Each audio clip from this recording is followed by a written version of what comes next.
All right, we are live on a Sunday fun day here on Uncensored Live with myself, Clay Edwards, Lindsey Beckham to my left there on the screen, and down below us on the bottom down there, we got our good friend, Mr. Shaun attorney at law with onetextlaw.com. Onetextlaw.com. If you F around and you want to avoid peak finding out, reach out to Shaun there at onetextlaw.com. I got that right, don't I? That's right. OneTextLaw.com. You can use the number one, or you can type out one. Yeah, I got the website where it does that. If someone uses one, it works too.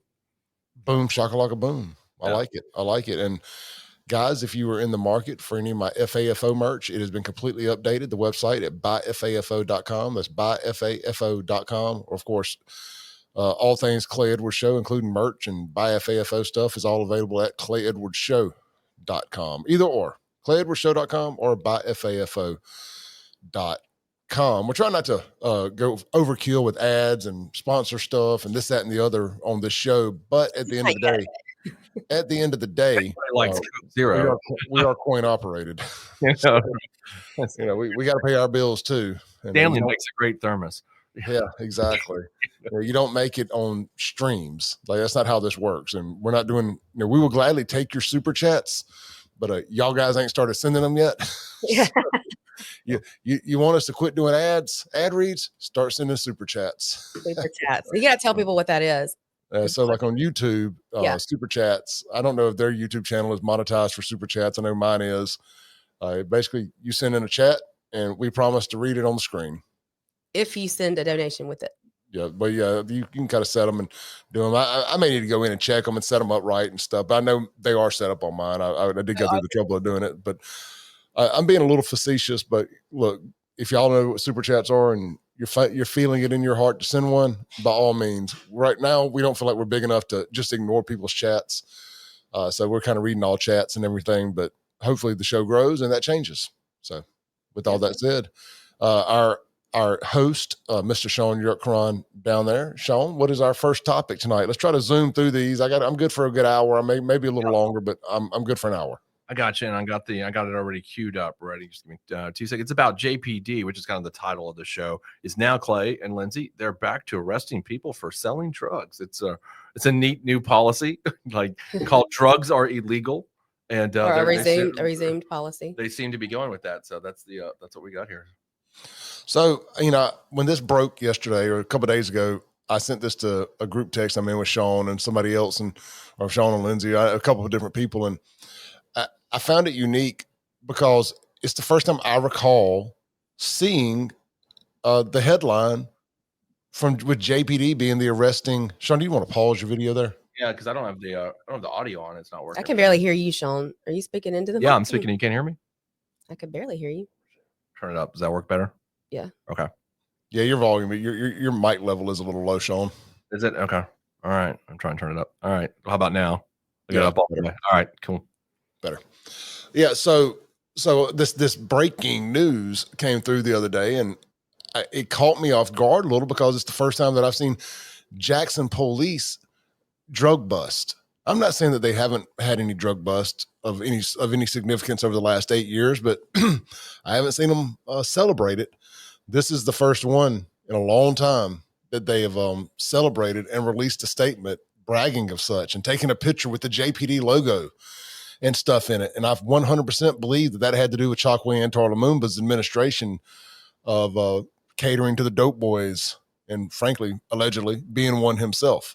Yeah. So it was a nice change of pace, and it's immediate. You're seeing in live time, very quick, the difference in a mayor that, and look, I'm not calling John Horn a pro-cop, hard right, pro-law enforcement mayor, but he's just not a anti-law enforcement mayor, where Chokwe was clearly anti-law enforcement and pro-dope boy. And I don't even think I got to say allegedly behind any of that. I think it's quite obvious.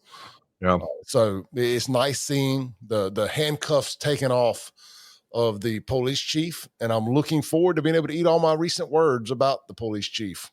But in the meantime, good job, JPD. Yeah. Do you think? I mean, I guess this it seems like when you sent this to me this weekend, it seems like this is the handcuffs that we were talking about, right? This is that John Horn said, and that Chief Wade had said, the handcuffs are gone. Well, they refused to tell us what those handcuffs were. I think this is kind of showing what they were. This is a first step in that to me. Yeah, well, Shaun and Lindsey, I've said this to y'all privately, and I think I've said it on here. If I'm a family member of someone who was a victim of a violent crime in Jackson the last 8 years, I am irate at the fact that, or if I'm a surviving victim of a violent crime by a dope boy or whatever the case may be, I am absolutely irate that they're admitting that there were handcuffs on law enforcement. I think that we need a full investigation into what those handcuffs were, and were they legal? Did they break the law by not enforcing the law?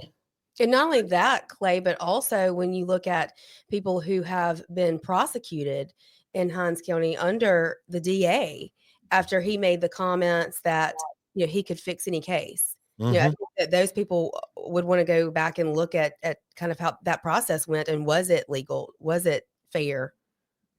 Yeah, I agree. Shaun, I'd like your opinion on this. I'm sure I know it, but I'd like to hear it loudly. As a former prosecutor in that office, 10 years, that office was your home. It was who you were as a person for a long time. Your job there, that's not a job. That's a career. That's a way of life. It's like being a doctor, a nurse, a school teacher. It's a calling when you do a job like that. What do you think about the way that office has been represented the last few years? Is it embarrassing to an extent? I'm not saying there's got to be a knock at the people who are boots on ground, the ADAs there currently, because they're just trying to do their job, but just how far the credibility of that office has fallen. Well, it's funny you say that, because there's things that, you would look at it like, okay, the credibility is, Anthony Fox is obviously the most glaring example that we all, agree with, and we know Anthony and what happened there. And, but from a base level, that office actually functions better than the one that I worked in. I know that sounds kind of funny, me saying that, but they actually, it is a lot more functionable in terms of, the people that work there and the cases they're bringing to trial. I think there was just some political cases that made them look really bad in my mind, like Anthony Fox and whatnot. But in terms of actually the work, I think they do a more efficient job, because, if you guys know, my old boss, Robert Smith, had glaring issues. Sure. Kind of like a leaderless office when I worked there for 10 years. He was he was rarely at the office, and then you'd go months without seeing him. It was just kind of like that situation. And speaking about, the handcuffs off, it kind of reminded me, before you said anything, about that situation with Robert, where I could see that happening with Chokwe, where he was giving that order because Robert had decided that he wasn't going to prosecute drug dealers. That was going on. So I had made friends with a lot of the MBN guys, Mississippi Bureau of Narcotics. And they used to call me up and like, Shaun, man, we don't know what to do, because we're bringing cases and we don't know what's happened to them, and they're like, Robert's not pushing them. And that was a big problem of none of these dope cases were getting prosecuted, because he just didn't want to do it. He just wasn't, I don't know what exactly, I'm not going to, I don't know what his motivations were one way or the other, but that was it. You can talk to MBN at that time. And it was just, they stopped at a point, they stopped working cases in Hinds County because of it, because it became such a problem where he didn't want to do that. Now, I don't know. I think the current DA is doing that, though, as far as I know. So, but he did not. So I could see Chokwe. My point was telling Chief Wade, we're not busting dope dealers, because Robert wasn't prosecuting them. Yeah, I guess frankly, the office has been a shit show for a long time. Then, if you want to look at it like that, and I know that Jody's office has done a better job at some of the street level stuff. Yeah, but obviously they don't control the judges. There's a problem with some of the judges in Hinds County, and I don't expect you to comment on this because you do. No. But I will. Great. No comment. Yeah. But I will. There's the catch and release. The catch and release program ain't working. Yeah, there's that's always been a constant criticism, no matter who's the judge in Hinds County, though. And I think a lot, just having worked there, a lot of it, Clay, becomes because of just everybody's overwhelmed with the amount of cases. You know what I mean? And so people, sometimes get better deals because you're just you're kind of like, it's kind of like working on an assembly line after a while, because there's so much going through and you don't have the time to devote. And I think that's where a lot of this stuff that you see people, get out easier is because there's just not enough manpower up there. I mean, there's just too much, from the kind of crime that we've got now to when that office was established and how many assistant DAs they had, like let's say in the 1980s, well, the amount that they had and the amount of judges, the 4 judges really fit that era. But right now it's just, I mean, it's too much. I mean, they really need to have a lot more judges up there. That's number one thing, because there just isn't enough courtrooms or Let me ask you a question. This is you bring that up, and I had never really thought about the amount of judges. If Shaun Yurtkuran had a magic wand and you could wave it, given your experience on both sides of the bench, or whatever you want to say, being a prosecutor and a attorney, a criminal defense attorney, if you could 2 or 3 things, no limit here, just first, if you had one day to implement what you thought would fix the criminal justice system, so to say, in Hinds County, beyond getting people quitting committing crimes, but as far as the prosecution of it, what would you do if you had one day to fix it all? Let's say 5 things or less. What would you implement that you thought could streamline this thing and get it back right? I think you need a minimum of 10 circuit judges. I think you need 10. And and that's evidenced by when I was there, we had a grant called the JET grant, which was funded from all that Katrina money at that time. I recall that. Yeah, and we brought in some other judges, and we had what's called the rocket docket, which all the old cases we'd send to those judges, and they'd settle them, they get resolutions, and those things, it got the docket moving. But to that point, Shaun, if you're going to have more judges, you've got to have courtrooms that are operable. Yeah, I mean, obviously you not. got to find other courtrooms around, right? But yeah, let's, for the sake of this conversation, let's pretend that's been situated.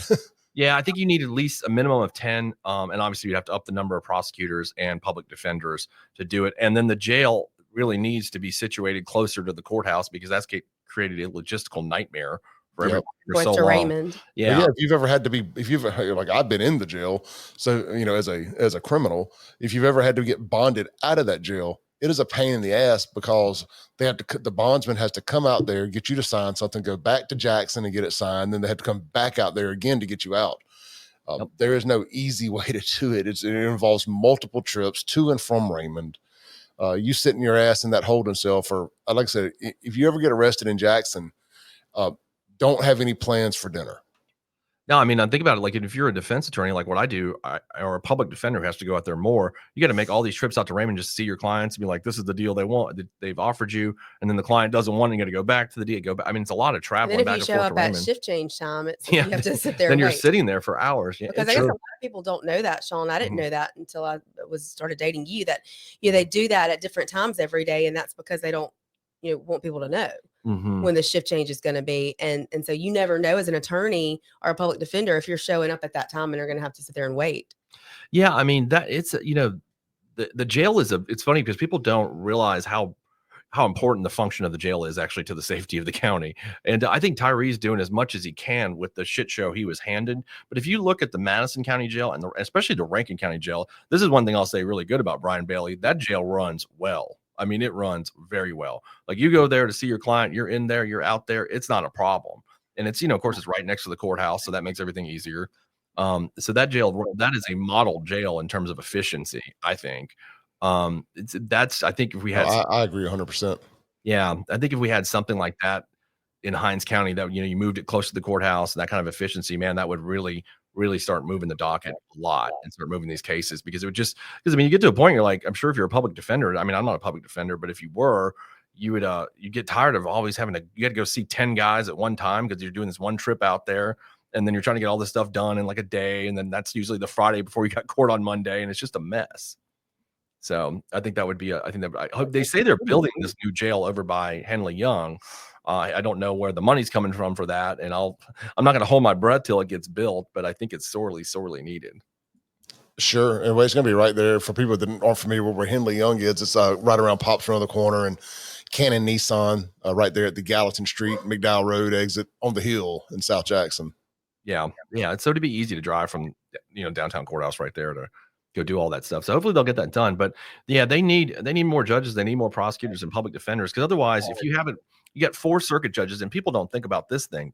So you got 52 weeks in a year, and you got 4 judges. I mean, they're not having a trial every week of the year. You can't do that's not feasible. That's not possible. And then you have some trials that go on for longer than a week. Yeah, and then they have a civil docket. They got civil cases they got to hear, so they can't hear criminal every single week of the year. They got to hear their civil cases.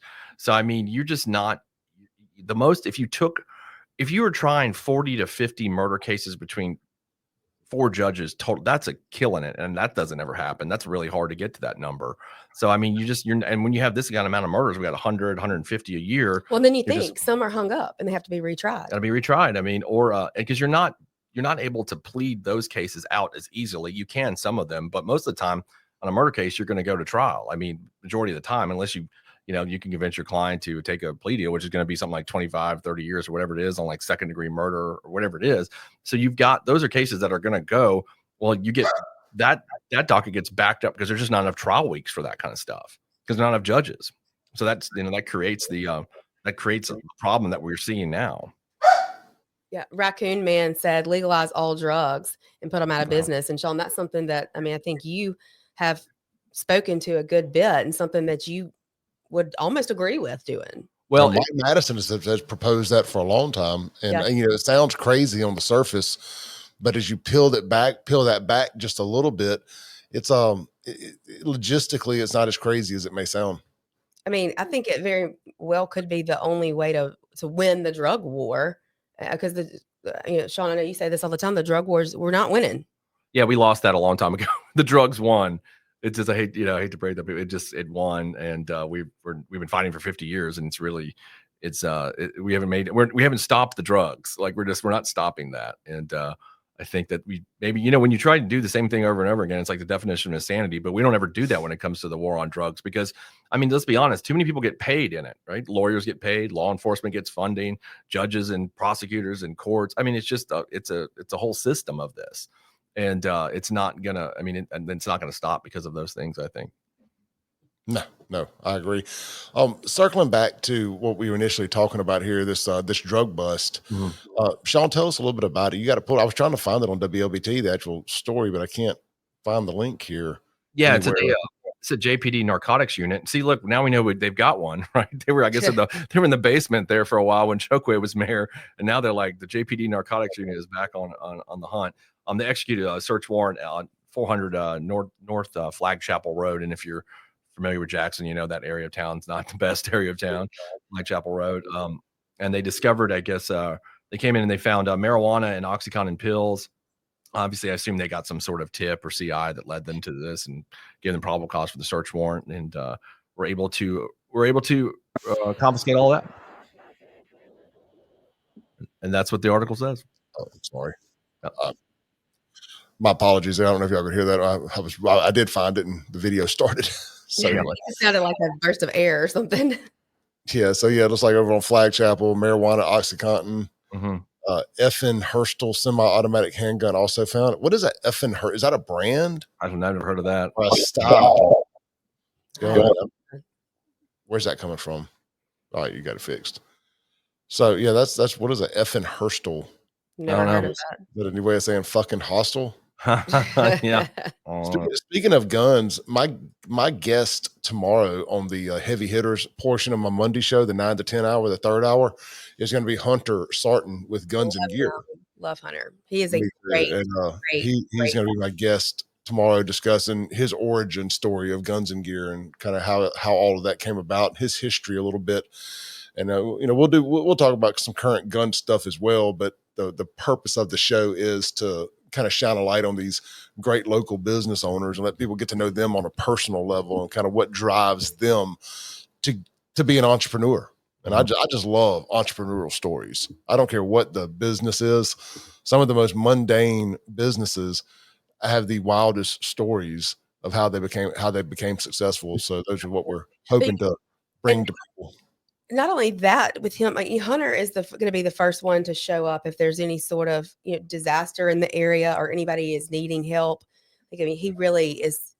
That's the kind of guy you want to do business with. Really glad you said that because you're 100% correct about that, Lindsey. He's got that huge tank of a truck that he shows up with when there was a flood. When Jackson was flooding, he was one of the first people on site to offer assistance with his big because it's one of them big amphibious type I don't know how to explain it if you don't know what I'm talking about, but it looks like looks like Bigfoot, but the bed is a passenger vehicle, so to say. You put like a dozen people sitting back there to rescue people in flood zones and stuff of that nature, or transport soldiers in and out of, rough terrain.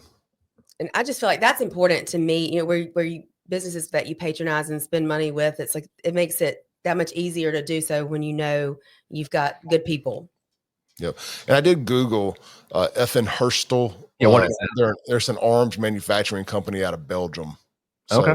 That sounds like some type of expensive gun brand like Smith and Wesson. So somebody said that. It's just strange for them to put the name brand of the gun in the title. You can tell JPD is still getting used to doing these press releases again.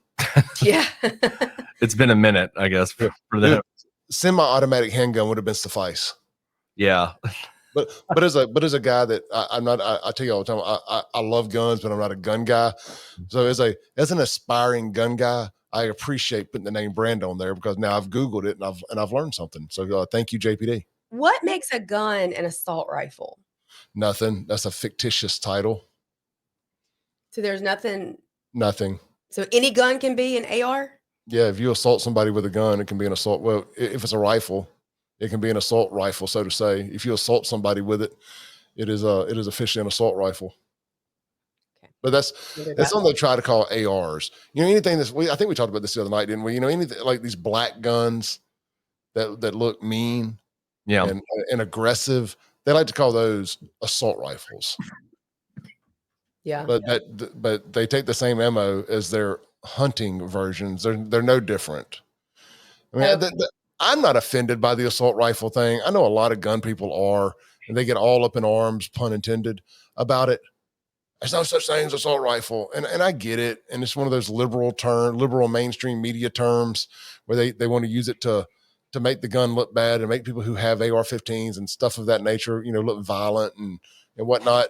But I don't care. Call it whatever you want, but it is what it is. It's the same people that get mad about that are the people who get mad about the difference in a clip in a magazine.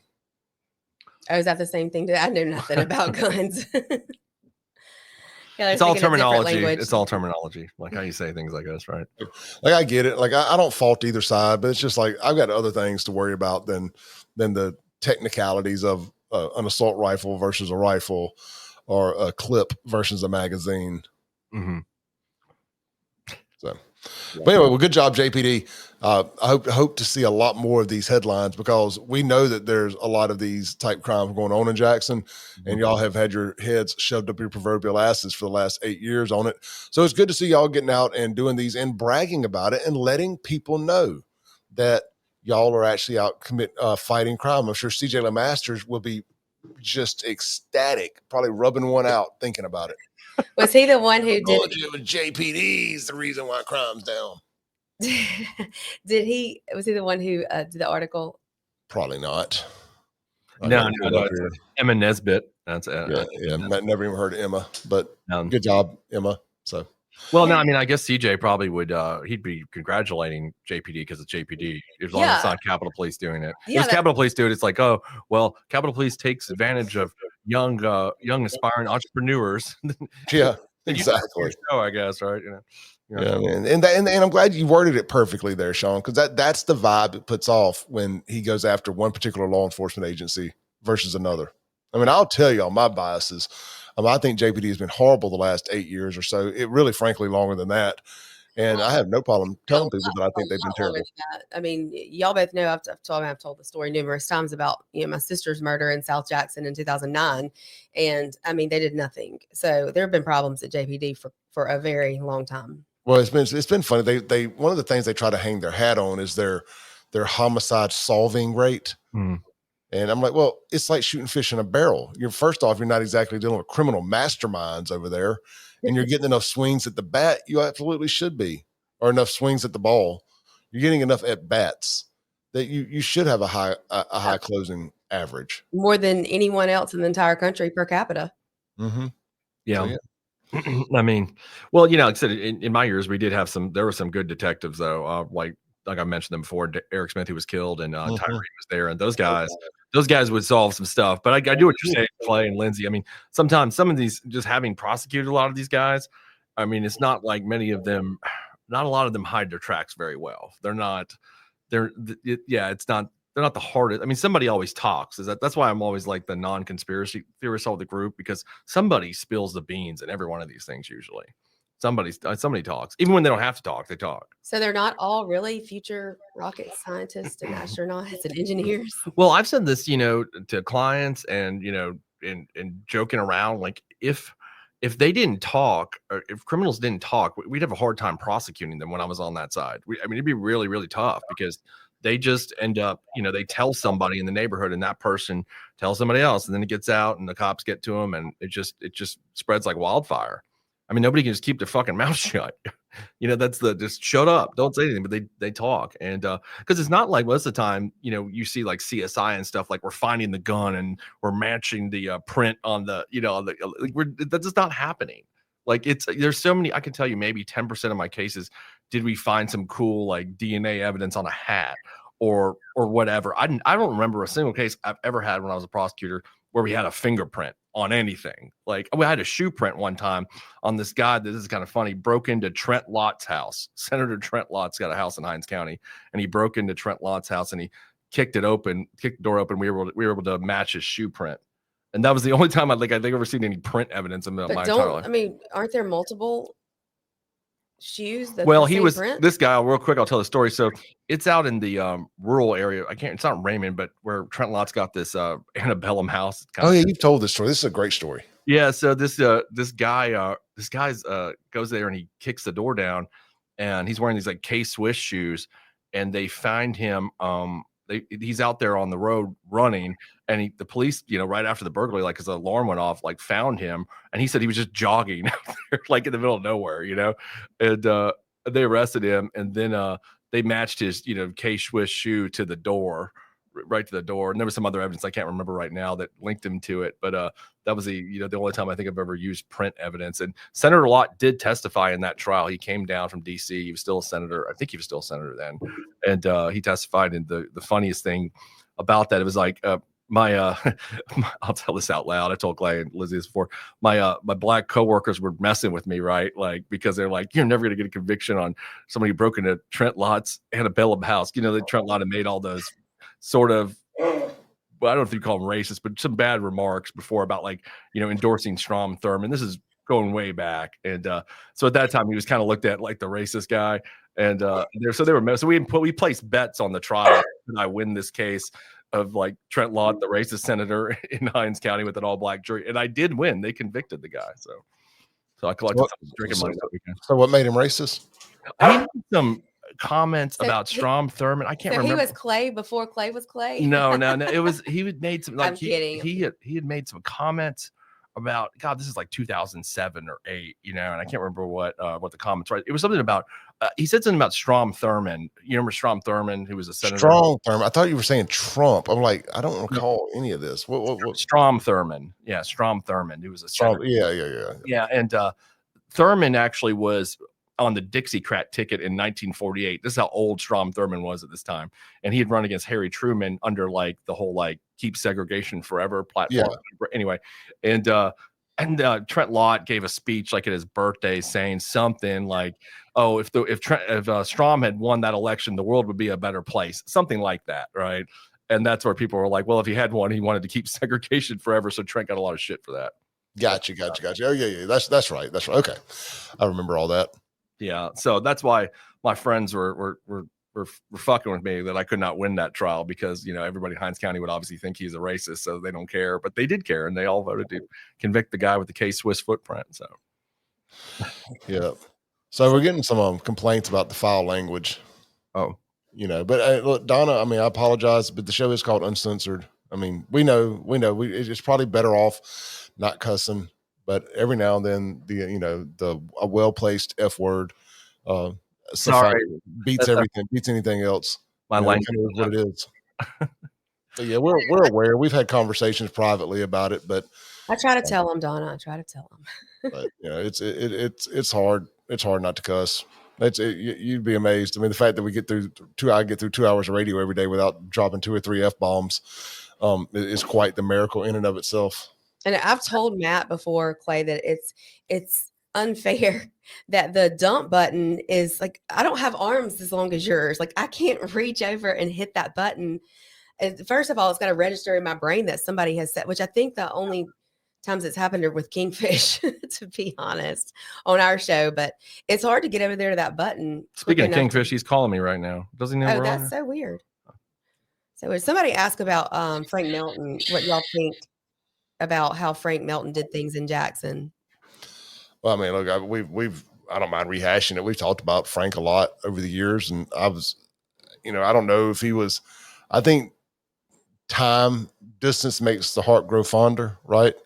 I think that we've had so many bad mayors and so much bad shit go on in Jackson that it really makes us yearn for a time when Frank was doing Frank stuff, and Frank did a lot of bad stuff too. Yeah, so I don't necessarily mean the alleged criminal activities. I mean, just like he went on an all-out attack on good businesses that weren't the upper level, that weren't street, strip clubs. Like there were good regular nightclubs that were just operating normally, and he did all he could to put the nightlife out of business.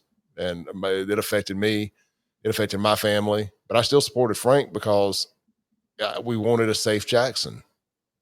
But I don't know that any of his actions actually assisted with that. That was the only thing. He was a lot of fluff, in my opinion. I guess I was at the DA's office at the time. He was mayor, and it just seemed like he was just, he was a lot of show in my mind. Like it wasn't a whole lot of action. I mean, it was action, but some of it was stupid. And that's where I don't know. I think there's like a Frank resurgence or revisionist history going on. You know what I mean? Like we're like, oh, Frank, I guess because we had Chokwe, and when you look at Frank versus Chokwe, you're obviously gonna like Frank. So Frank was not well liked when he was in office. I it was split. I don't know if you could say he wasn't well. I mean, he got indicted. Now he got indicted by Faye Peterson, who was the DA before my boss Robert Smith. We actually beat her in that election 2007, partly because of this. And sorry, Faye. Frank I know, right? I wish Faye had Faye and Frank did not jihad at all.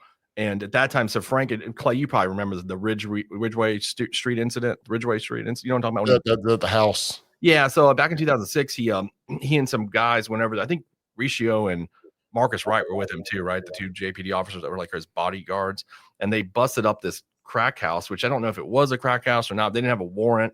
And they just went there, and Frank was drinking all night too, by the way, from all accounts. Yeah, I'm still buddies with Marcus. I like him. Yeah, I like him. I like both of those guys. I didn't know the other guy, but yeah, the big white guy. Yeah, I never got to meet him, but I do know Marcus, and he's a good dude. He's with Capitol Police now.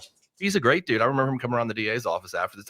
They were just kind of assigned to him. I don't think that they, you know what I mean, were co-signing on the stuff or anything. But so yeah, Frank just went over there and broke up that house, and so then Faye indicted him for that, and then they went to trial really quickly, but he was found not guilty in that case. He was represented by Merida Coxwell and Dell Danks, actually.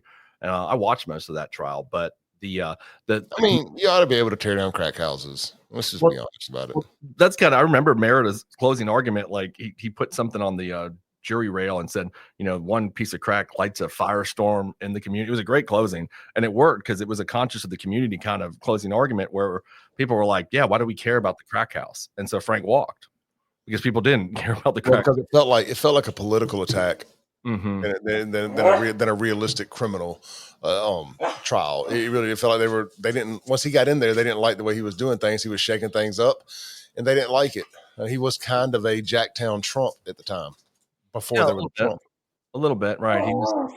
He just because he was indicted for other things too. I can't remember what they were. There was some other things, some gun charges, like on a school. I think he wore some guns to MC, and he had to plead guilty to that. There were several things that he did that caused him some issues. So yeah, and let's see. If I pronounce your name wrong, I apologize. Avshara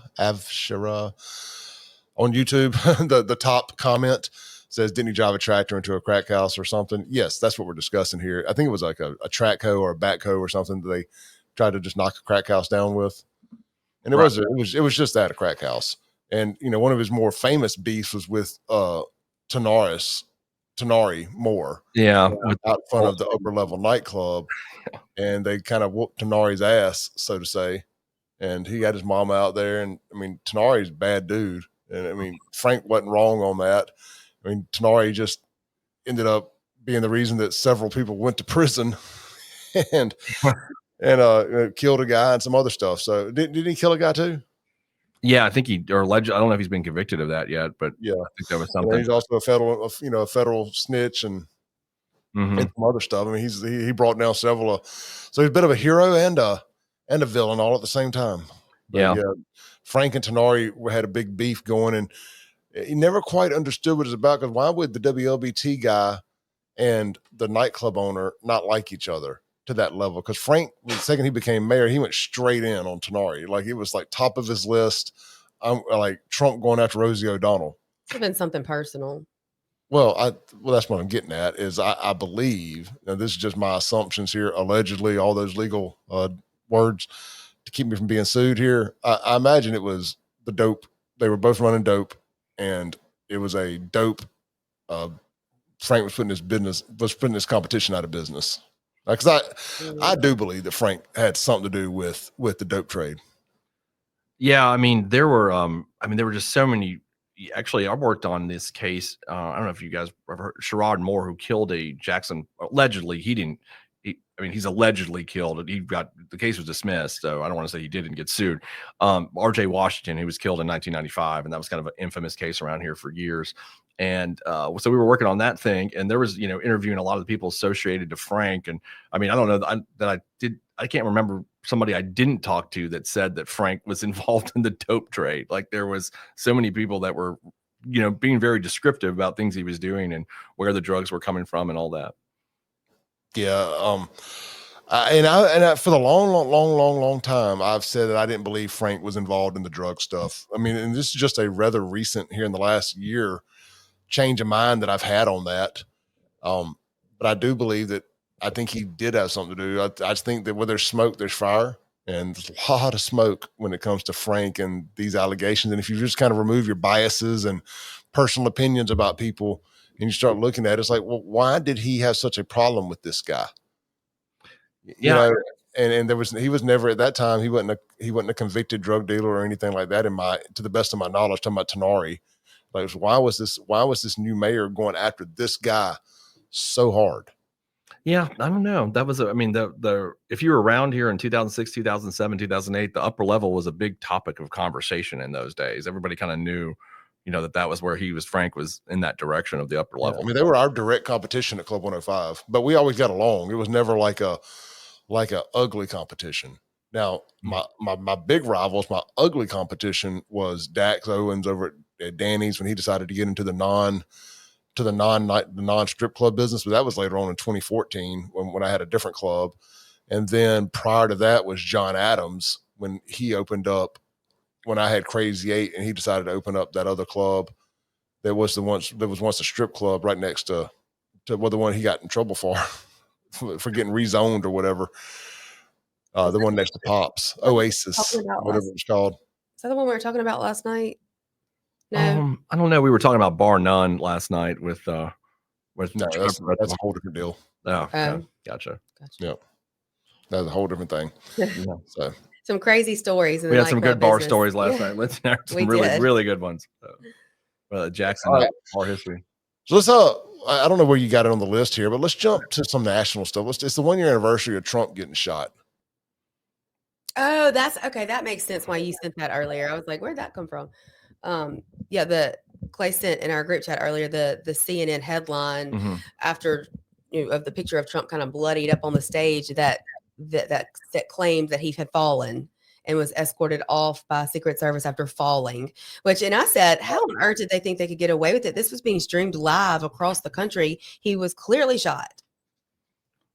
Oh yeah, clearly. Yeah. I mean, I had just picked Shaun up in his driveway. Then we were going out to Martin's at Livingston to meet Corey for some drinks and to hang out and have a guys' night. And that news broke as we were backing out of Shaun's driveway. And he's like, "Do we just need to go back inside and watch TV?" I'm like, "No, let's watch it on our phones."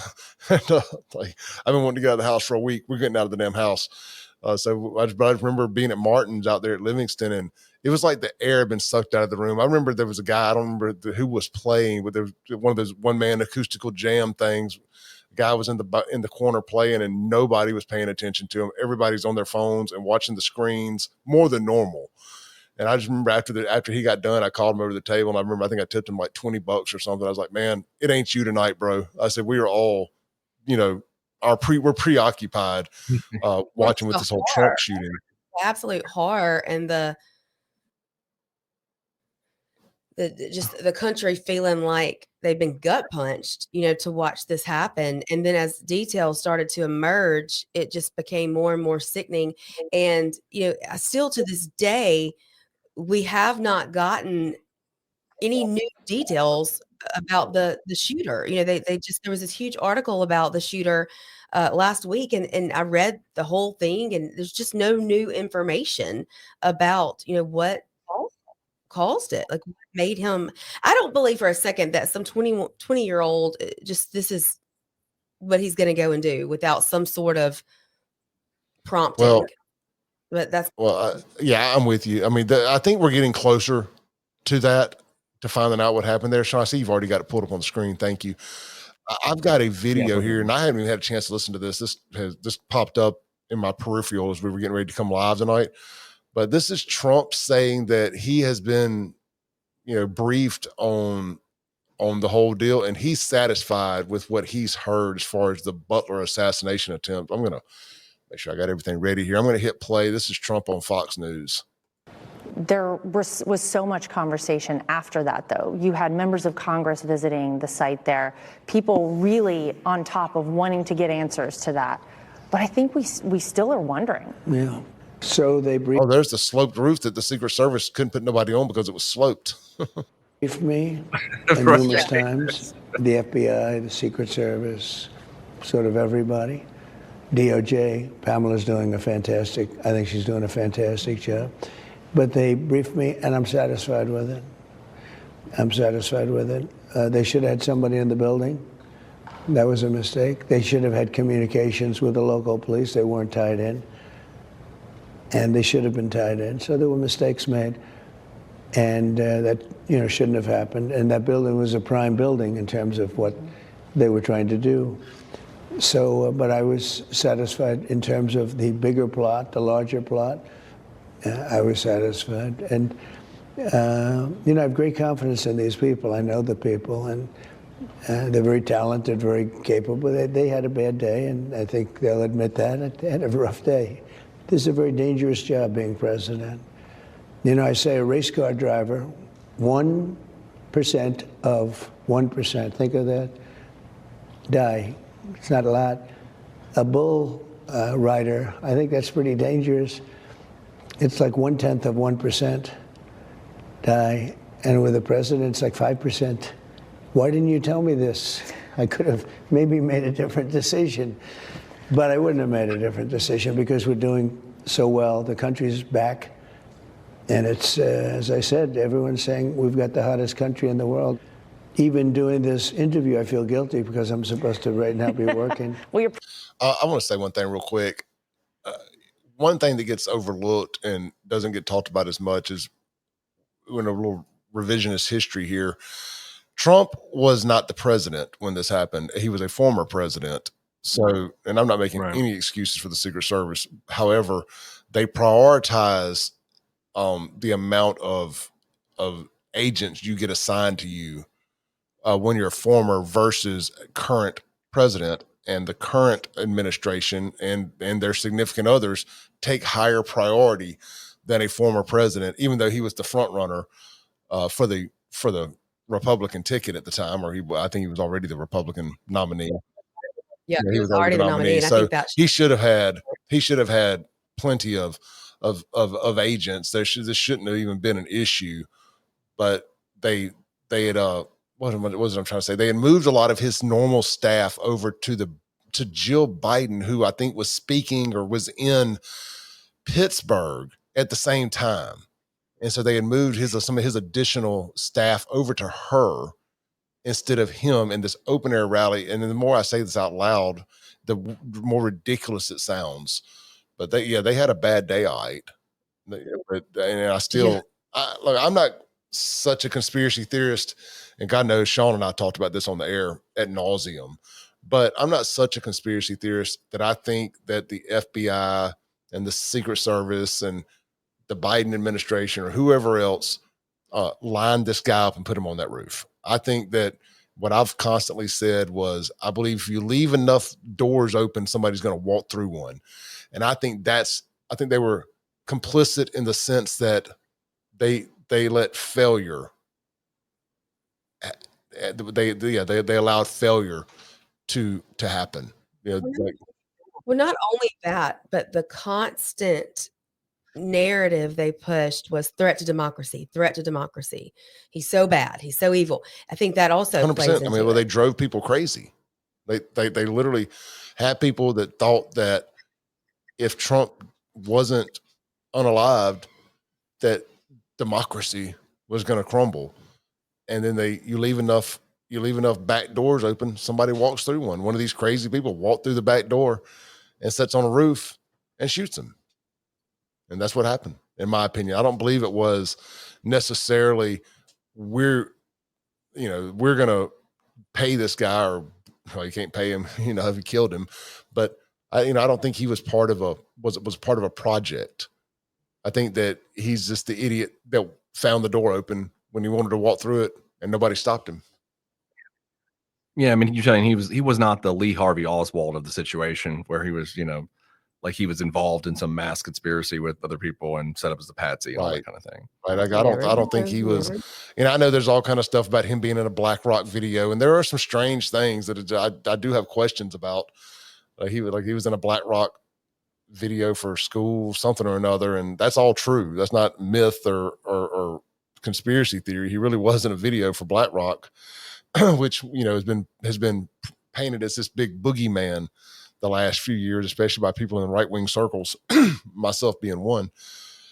But I don't want to feel like a NPC bot either, because I don't really know why we hate BlackRock. I mean, I know they buy up a lot of property, and they make it hard for people to own homes and make everything you'll own nothing and you'll like it kind of stuff. But I don't really know what their incentive to want to kill the president would be.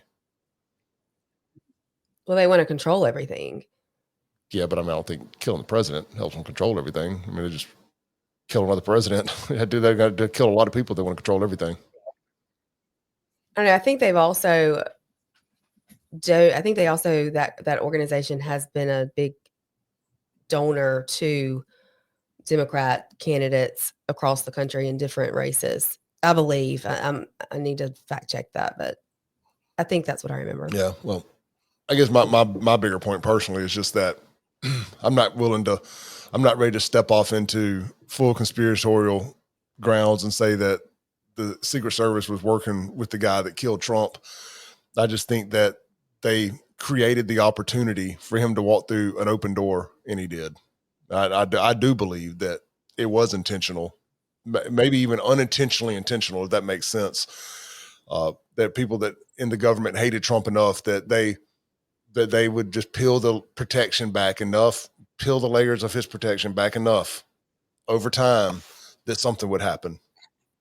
I do think that do think that was by design, but I don't think not to the extent that they knew who, what, when, or where it would happen.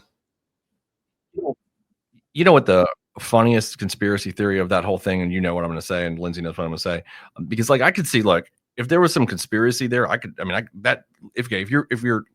rephrase.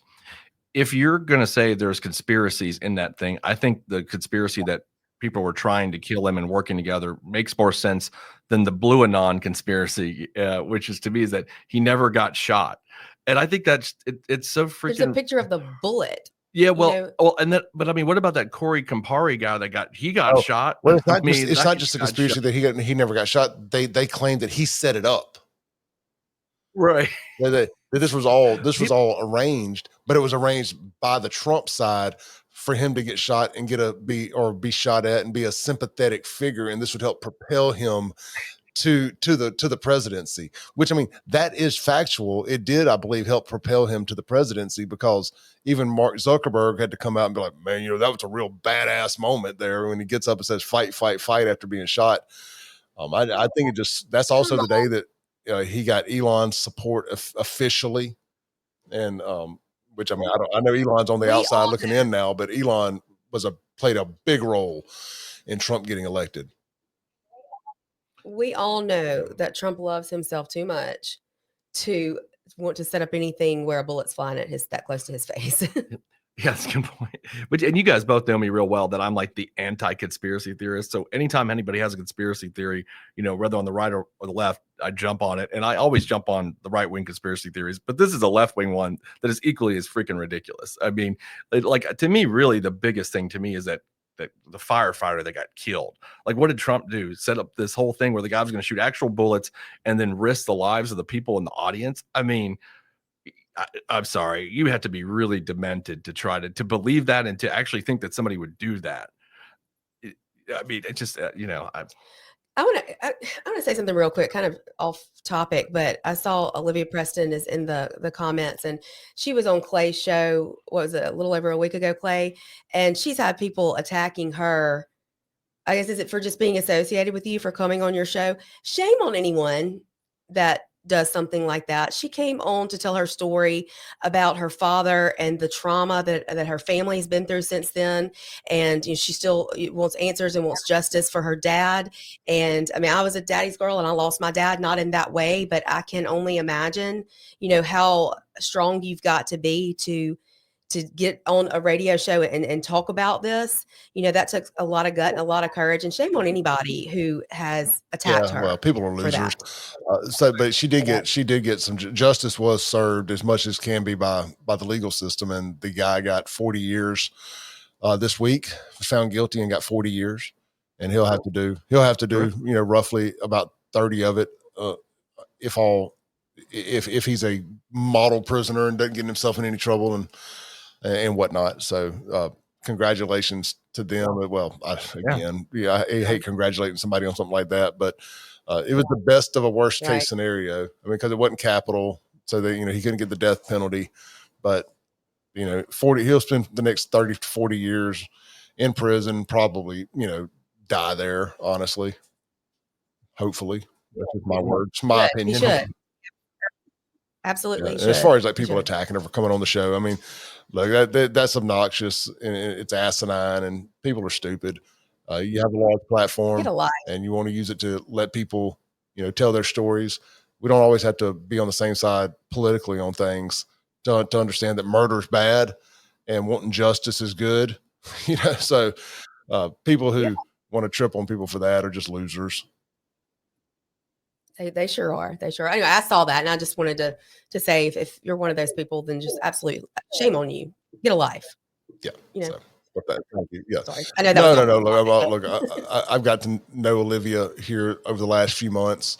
Kind of randomly met her through another friend, and we kind of hit it off through like what we do here. And she's been somebody that I've enjoyed keeping in contact with. And I'd actually got her in contact with Shaun at one point because she wanted some advice on this very topic, about like following this up in the media and stuff. And anyway, it all worked out, and we're glad to have Olivia watching now. And I appreciate her coming on the show and really, really praying for her family's peace and a mental peace. And there was a crazy story within that story, and we'll go back to the Trump stuff, but they had gone back to where her father got killed at to kind of try to piece the puzzle together a little bit and get some belongings and whatnot. And some people rolled up on them right after the cops left them, and got out of the car with face masks on and stuff, ready to rob and or kill them there on the spot. And they realized that they had picked the wrong ones and drove on off. But the story could have ended much differently.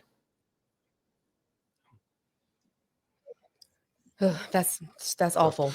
Going back to the Trump stuff, Shaun, I believe that day changed American history.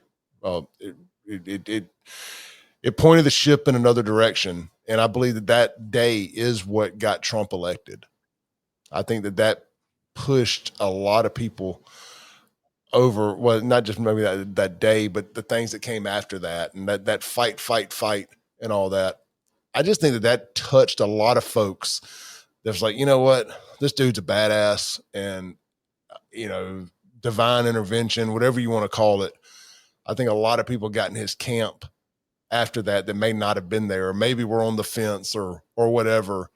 And especially as you kind of see just how him turning his head to point at his graph or chart at that exact moment is what kept the bullet from going in his brain versus through his ear. I think a lot of people that may have been on the fence swung back that way. And I don't know. I think it changed Trump that day too. I know, Shaun, you've mentioned this when we watched him at the Republican National Convention. Yeah, that's right. He was already the candidate because the Republican National Convention was just a few days later. Right. He had the patch on his ear. So did Andy Gibson. And so did he. I was going to say that. So did Andy Gibson. So, but he came out and he was a different person. He was more human. Mm-hmm. He was more relatable. He seemed to me, he's always been that guy. He's always seemed like a relatable guy to me. But like to, I guess, to other people who don't like the edgies, the sarcasm, the guy talk and all that stuff. But he people have said he's came across more humble and all of that. And look, I'm glad whatever it needed for people to feel better about him becoming their president, and we got him elected. And I'm, everything that's happening right now, with the exception of this Epstein debacle, is exactly what I voted for. So, I mean, I'll let them have it's a big fumble, but I'll let them have a fun. One fumble ain't gonna kick me off the team. I have no regrets. I like what we're doing with immigration. I know, Shaun, you said something that Americans seem to be changing their minds since the election. I'm not one of them. I love what we're doing with immigration. I love it all. Like I said, the Epstein thing being the one just massive fumble, but we'll see how it shakes out. Big deal. Before we get to, I want to shift to that too, because Lindsey are talking last night, but I do want to say this in relation to the Trump attempted assassination. If you look at the campaign as a whole, Donald Trump probably benefited, he caught all the breaks, if you know what I mean.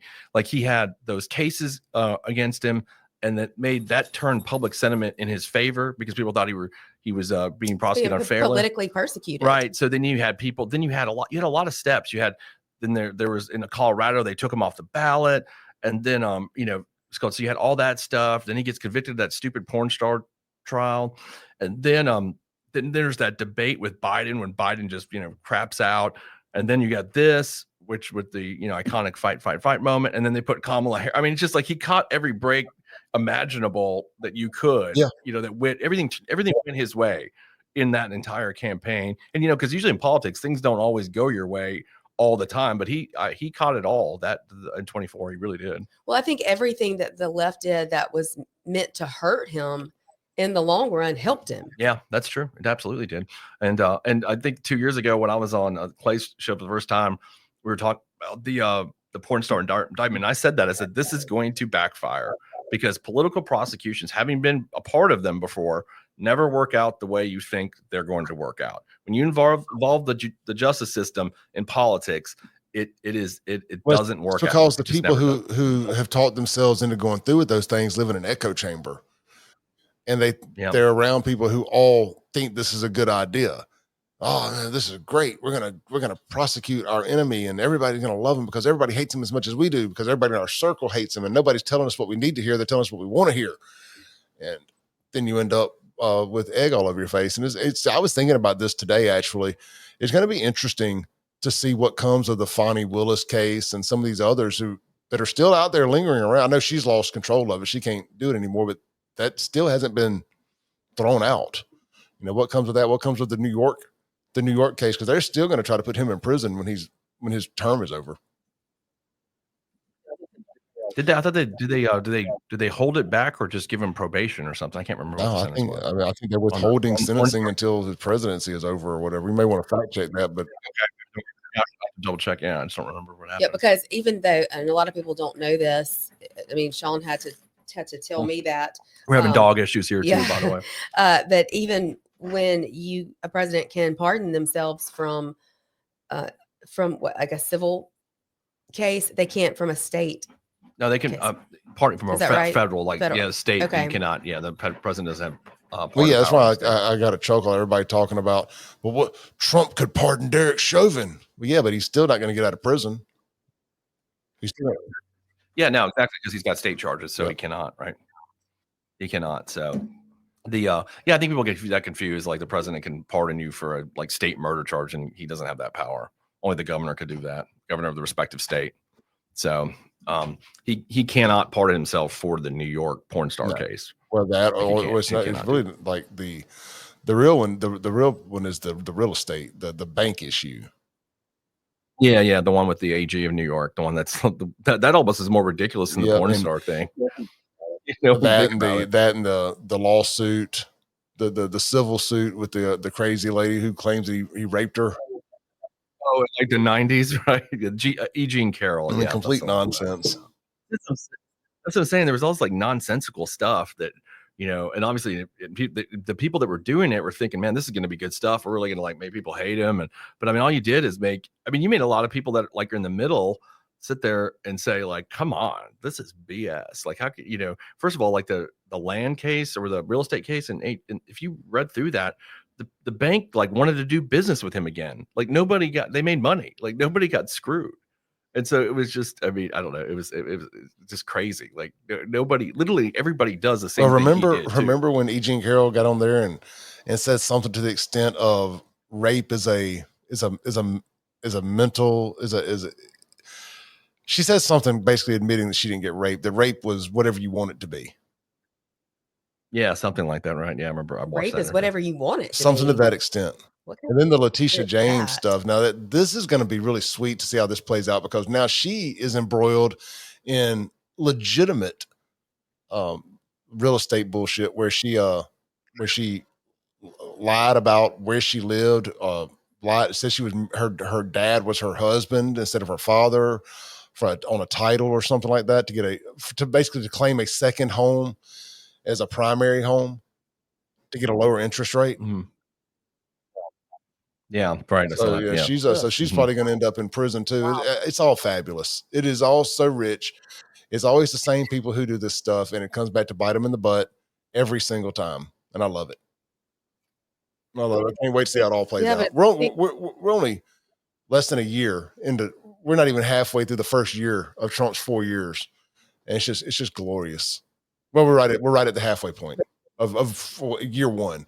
We got 3.5 more years of this gloriousness. If only we knew who was on that Epstein list. Yeah, and that's the next thing. Hold them accountable. So they're and I don't know, I'm sure you saw it, Clay, by now, but it kind of hit yesterday afternoon. The Trump put out a Truth Social. What do you call them? What do they call them? I call them posts. I refuse to call something a truth. And and where he jumped pretty hard to the defense of Pam Bondi.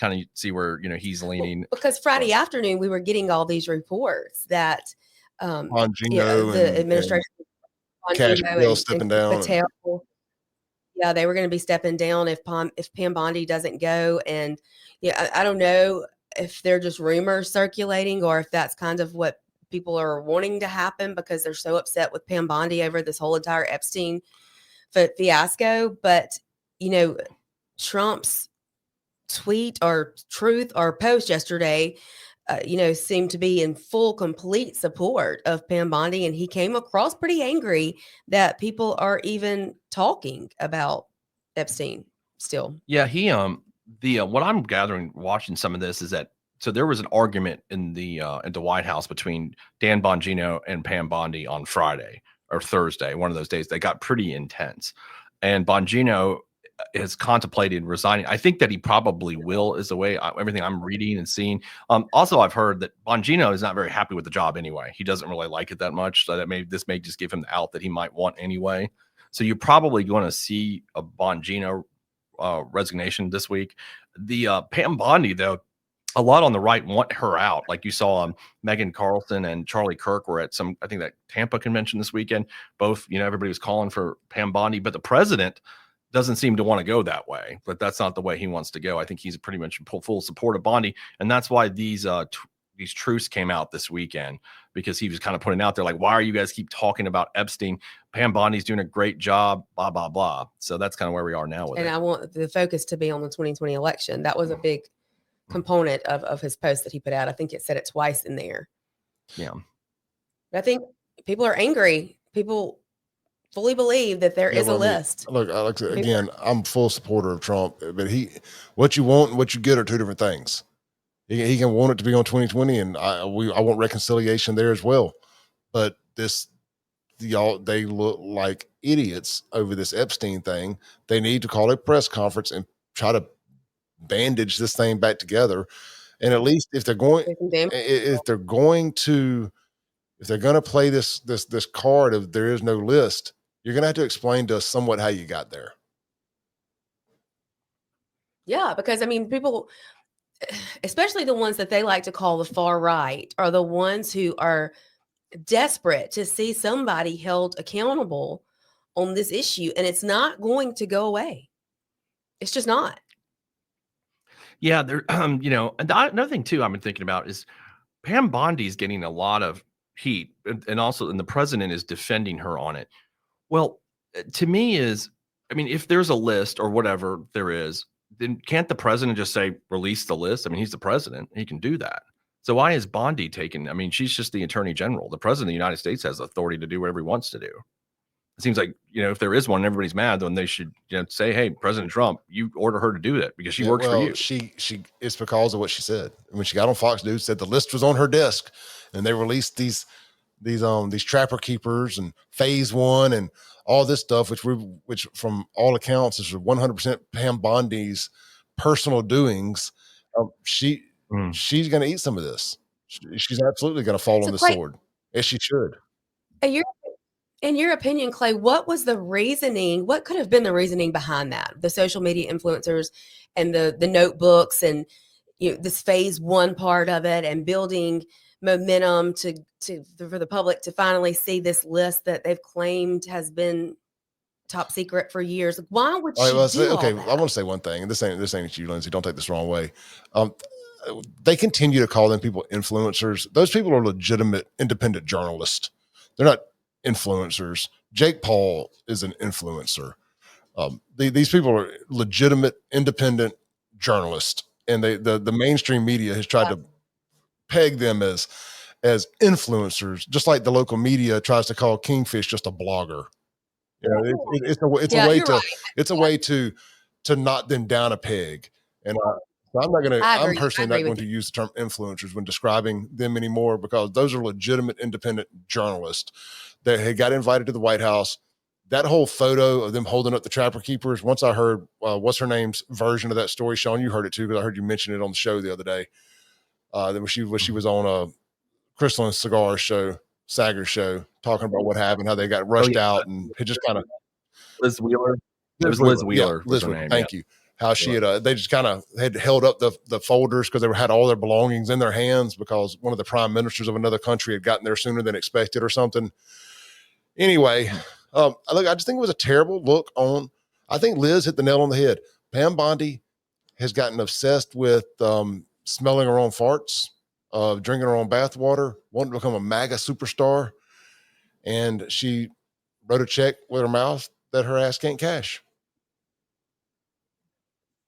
I just don't understand that, why she would do that. Why make such a big spectacle of it if you don't know for sure that there's a list that you are actually going to release at some point? You've got to know that that's going to get you a bunch of blowback. Yeah, well, I think there was a list, and I think somewhere along the way that she got told there ain't a list no more. I mean, I think that's what happened. That's what I'm going with, and I think that may be why the president is backing her up, because I think maybe the administration, he told her, okay, we're not releasing this. And so she's kind of taking the hits for it. I mean, that's the only thing that makes sense to me, because if there was a list, I got a text from a buddy of mine here who kind of saying what I'm saying, but he made a good point at the end that I hadn't thought about. He said, I believe Bondi was told to keep her mouth shut, and the reason she acted so awkward is because she's not used to lying. And that's a valid point, because I thought she was a very credible person. I thought she came across very credible.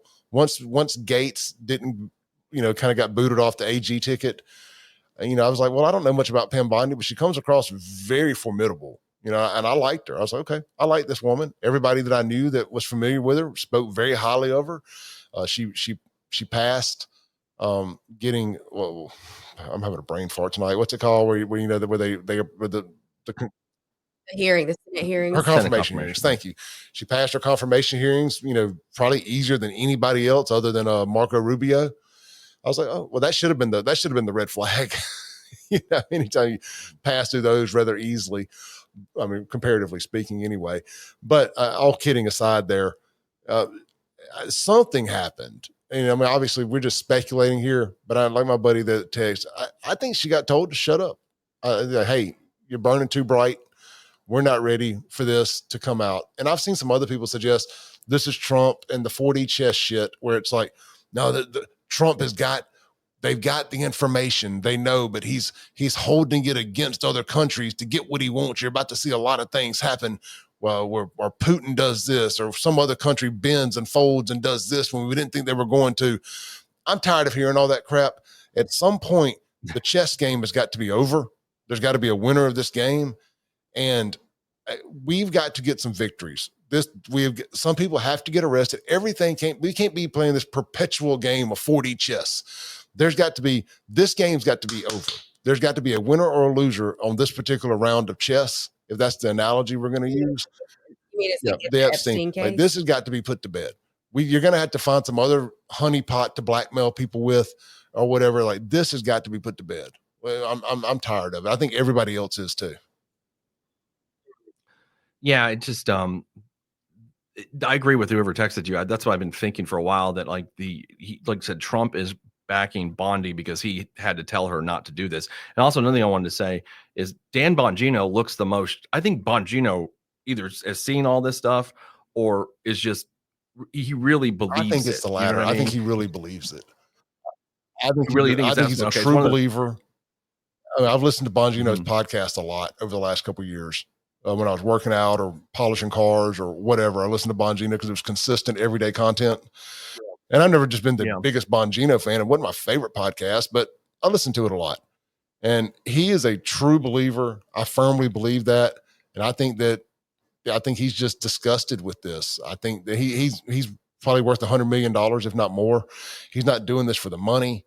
I think he's just disgusted, and he believes that there is absolutely a list. And I hate to see him step down, because I think you'd rather have a seat at the table than being on the outside looking in.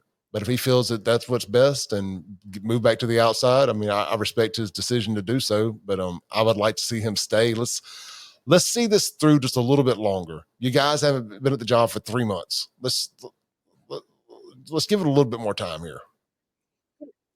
You know, in this post yesterday, Trump references, like, I think 2 different times that this list was created, or that this story of a list was created by the left. Yeah, that's the ridiculous. And I just, to me, that seems crazy, because for so long we've been basically told it was the names of the people on the left who were going to be put out as being on this list, are going to be exposed on this list. Yeah, let's refer about that. I just wonder, is it because there's going to be names on both sides?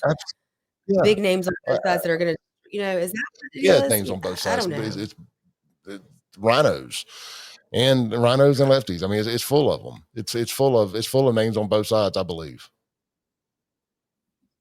Well, I mean, if it's a bunch of rhinos, then why don't they just, and lefties, then why don't they just release it? Exactly. Or can they just do it if that were who's on it? I mean, I'll put that part. That's how you drain the swamp, right? I mean, if you look right here, it's got, he says, why are we giving publicity to files written by Obama, Crooked Hillary, Comey, and Brennan?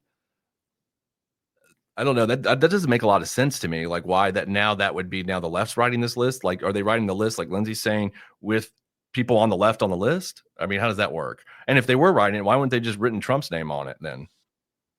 And put it out. If that's what they were doing. But there is a list. Telling you there's a list. You calling it a file. Yeah. He's telling you there's a file. Their file, right? After we were just told that there's not one. That's a good point. There's clearly a list. There is clearly a list. I just would love to know the reasons why, once anyone sees the list, they decide, oh, we can't put it out. Good night, Olivia. Thank you for chiming in tonight. We appreciate you. She was saying good night. We got the comments off the screen, but I appreciate Olivia chiming in. Appreciate everybody chiming in. Mr. Dillagaff, mentions Israel has the list. Dillagaff, this ain't directed at you. Don't take this the wrong way. I've heard a term thrown around a little bit here lately that I 100% believe.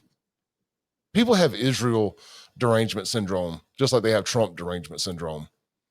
And Israel is getting blamed for everything here lately as well. It's like a lot of people on the right have really turned against Israel. And I'm not a pro-Israel guy. I just don't care. But it is interesting to see Israel become the scapegoat for a lot of stuff here lately too. Oh, well, we're not getting what we want. This is Israel controlling Trump. Is it really? I mean, what do y'all think about that? Is it Israel I mean, I'm controlling being Trump? facetious when I ask that. Do you think I Israel would really say- controls Trump? No, I don't.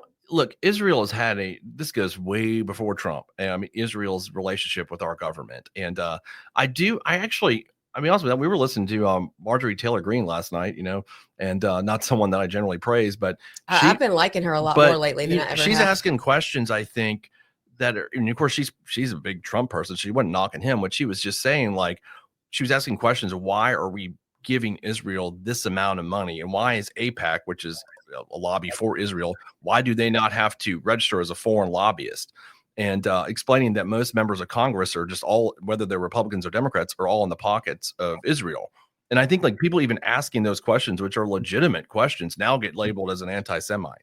I mean, she's not saying she hates Jews. She's just saying, why are we doing this for this one country that we don't do for any other? I'm on the same page. I mean, I'm so aggravated with everybody calling them anti-Semites for questioning the Israel stuff. I know I sound like I'm being like pro-Israel tonight, the way I'm asking this question. I'm not necessarily intending to be, but it's just exhausting when every time we don't get the answer we want on something like this Epstein deal.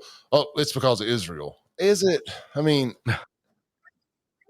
Well, we were actually on our way to DC when Israel attacked Iran.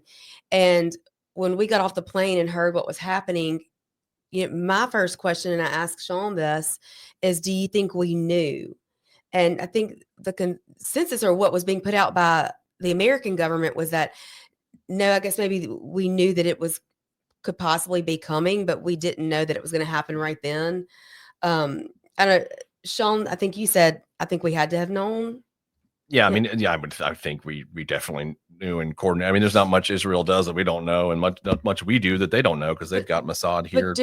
But do they feel like they're powerful enough to do something like that without telling us, and then know that we'll jump in and save them? Yeah, I mean, that's a good point. I think Israel, because they know that American politicians are not going to tell Israel to go jump in a lake. I mean, they're just too in the pockets of each party. The Ted Cruz, Tucker Carlson interview was just one of the greatest pieces of journalistic work I've ever seen. Yeah. And I mean, it does make you really question a lot of it. I mean, it's Cruz's reaction, like he really got caught with his pants down on all that. Well, when Cruz said, I mean, Tucker asked him clearly, I'll still never forget this part of it, when he said, Ted Cruz said, I wanted to get elected to the Senate to be the senator for Israel. And Tucker's like, but aren't you the senator from Texas? Like, well, and then he said his reasoning was because it was biblical, but then he couldn't give the scripture in the Bible where it says that. And yet Mr. Dilligaff said, mentioned Candace Owens. You're right. And I've been saying this. Candace Owens has been saying a lot of things that seem to be coming to fruition. It almost seems as though she's right about a lot of things that she has said concerning Israel. Everybody hasn't seen Tucker tear up Ted Cruz. It's really worth it. Explaining that. He also has a good interview last week with Sager from Breaking Points discussing the Epstein stuff, and then they discussed the Israeli connections. Now, I think it's more like, I mean, I guess people are blaming Israel, but they're saying that that Epstein had a connection to Mossad, which is Israel's intelligence agency. And I think that's where, and of course, that's all speculation for sure. I mean, people are speculating that he is connected to Mossad. And that's, I think they're also making some speculations that he may have been like running, I don't know, washing cash for the CIA. Who knows? I mean, it's something we don't, I guess we could just talk about this forever and never really know what the deal is. That we know that there's some deal, and there's some reason our government's not releasing this stuff. I guess I've gotten to this level of frustration with this conversation, like you have with conspiracy theories. It's just, at some point, it's just nauseating to just speculate constantly. And I'm just like, okay, let's start just talking about things that we know we can talk about, that we know are material fact. But that's what they want. They want us to forget about it and quit talking about it. That's what they're saying. And I think that's just not going to happen here, because a lot of people feel. No, I'm sorry. Let me be clear. I was just referring to Israel in general, not the Okay. Epstein list. I'm sorry. Yeah. No. I'm not ready to quit talking about the Epstein list. But I'm just saying, and if Israel's the reason it's being held up, then so be it. I guess I don't have Israel derangement syndrome. I have Israel exhaustion syndrome. I'm just tired of Yeah. Israel. And I'm just tired of So- Israel, Palestine, and all these foreign countries, Ukraine, that are a constant pain in our ass when we have so much going on in America that we need to be focusing on. Yeah. To Lindsay's point, though, I think she's right about Epstein. This isn't going away. I was listening to some pretty good analysis of it by somebody that was the spokesman for the Trump Justice Department during the first term. And what this woman said was that the reason that this isn't going to go away is because a lot of the MAGA base aren't your run-of-the-mill voters, like Republican voters, the ones that have been Republican voters for so many decades. They're not that as concerned with policy as they are with certain things like this, like more about the deep state and things like uncovering Epstein, JFK, Well, it's like the things Moms like for Liberty that. folks. I don't think that they were as much about policy as much as they were kind of what woke them all up during COVID and some of these things. I think it's very similar. It's like we Yeah. want change, damn it. We want people exposed. We want things fixed. I don't care about long-term crap. Yeah, that's what she was saying. She was saying that's what Trump may be getting confused is because they're not. He's talking about, oh, we've done this, we've done that. What they want to see is things like this come out. They want the veil exposed or whatever you want to call it. But so that's what she was saying. Like, this is just not going to go away until there's some sort of resolution that satisfies people that they're being honest. Which I don't know how you get there. To be honest, I think you've got these diehard Trump supporters who are so confused right now. They don't understand this, and they feel betrayed and let down. And I understand that. And I don't know if there's got to be some sort of reasoning that would make sense to us if we knew it. Again, I think if Israel has something to do with it, why can't you tell us that?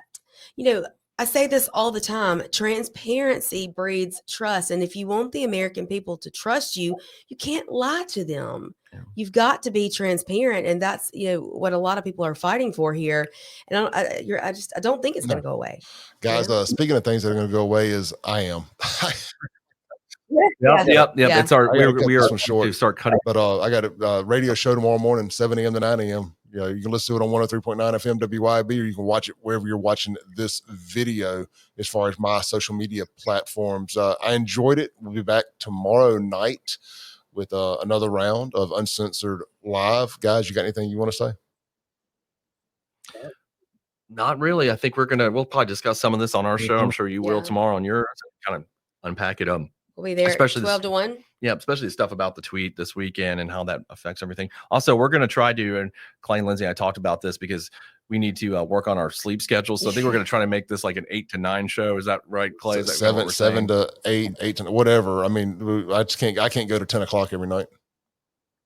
Yeah, we're all Italian, so we love talking. Don't get me wrong, and we'll keep on doing it. But we're gonna probably just make it an hour cap. All right, well, we'll figure all that out and let y'all know. Appreciate everybody. Shaun, Lindsay, y'all have a good night. Everybody, thank y'all for chiming in. Yeah. Peace. All right. See you.